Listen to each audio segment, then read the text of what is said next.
Good Wednesday morning, my dear brothers and sisters in Christ. I hope that you're in the middle of a productive week. I hope you're looking forward to Bible study tonight. I am. But more than anything else, as always, I hope you're living your best, most abundant life in Jesus Christ.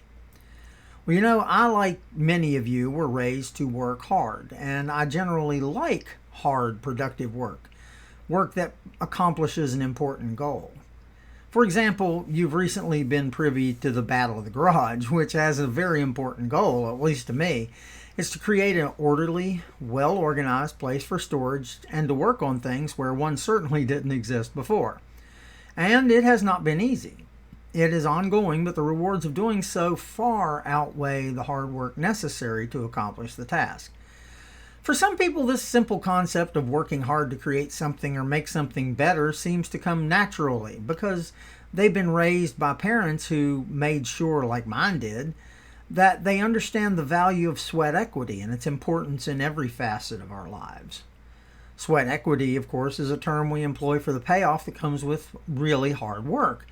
We understand that concept when it comes to a whole bunch of material things, like houses we remodel and clean and maintain, the bodies we live in, the automobiles we drive, and the careers we enhance.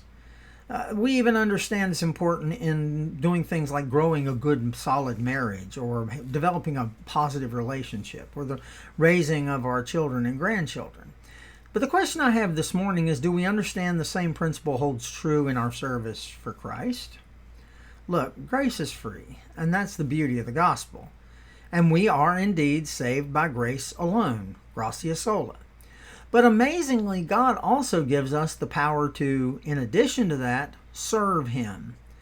That being said, He calls us to work hard with the gifts He's already given us. I mean, just read the words of Paul, and you can see why his shirt, both physically and spiritually, was soaked in sweat.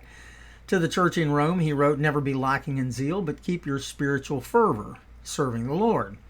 To Timothy, his young protege, he urged, "For this reason I remind you to fan into flame the gift of God, which is in you through the laying on of my hands." And about his own service, he penned these words, "But even if I am being poured out like a drink offering on the sacrifice and service coming from your faith, I am glad and rejoice with all of you." Look, I understand sweat equity. My mother used to say when I was very young, if you didn't earn it, if you don't work for it, you simply won't value it. It will have no value to you. You see, the key to sweat equity is that it builds value, and that is the equity part. Many people work hard for worldly things, building equity by placing their value in things that, in the end, are temporary. They're transitory. But as for me, I'd rather put my hard work, my effort, my sweat, if you will, into things of lasting value. I think what I'm trying to say is I'd rather be building spiritual equity, if you will. Look, God has given us all gifts and abilities to use for Him, to build His kingdom. So this morning I ask you to challenge yourself with this question. Where is my sweat equity invested? Here or in eternity? But as I've said, as for me, I plan to work for the kingdom.